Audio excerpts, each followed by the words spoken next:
ওই নারীকে মুক্তি দিতে হবে এবং অফিস টাইমের মধ্যেই এই মামলাও প্রত্যাহার করে নিতে হবে। তার কারণ এই গ্রেপ্তারের মধ্য দিয়ে ফ্যাসিবাদী সরকারের পূর্বাভাস পাওয়া যায়, অথচ এই সরকার তো গণতান্ত্রিক সরকার, কাজে মানুষ কি কথা বলতে পারবে না?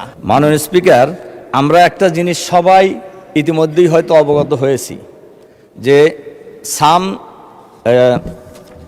নাদিম নামে এক ব্যক্তি ফেসবুকে সরকারের কিছু পরামর্শও দিয়েছে, সমালোচনাও করেছে। সেই সমালোচনা বিএনপি জামাত উভয়কেই করেছে এবং তার এই ফেসবুকের স্ট্যাটাসের দিয়েছে, কি বলে, শেয়ার দিয়েছে একজন সাউদা সুমি নামে এক নারী।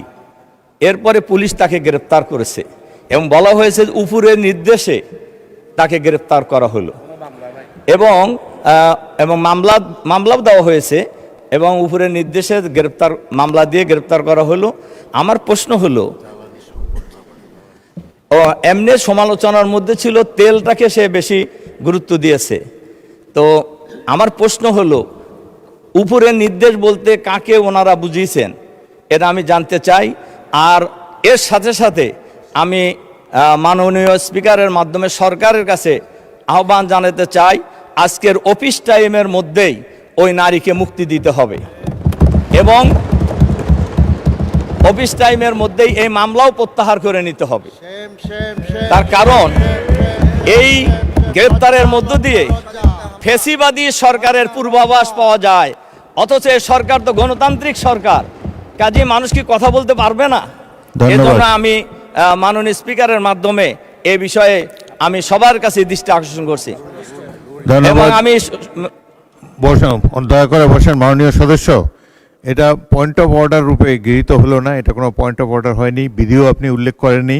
তবুও যেহেতু আপনি বিষয়টি বলেছেন, আমাকে বিরোধী দলীয় নেতা এই বিষয়ে আমার সাথে যোগাযোগ করেছেন, এই সমস্যাটি সমাধান করার জন্য চেষ্টা করেছি। এইভাবে আলটিমেটাম সংসদে বসে বাইরের রাজপথে যেটা দেওয়া যায় সংসদে এটা দেওয়া তো সম্ভব নয় এবং বিধি অনুসারে আপনি প্রয়োজন হলে প্রস্তাব আকারে নিয়ে আসবেন।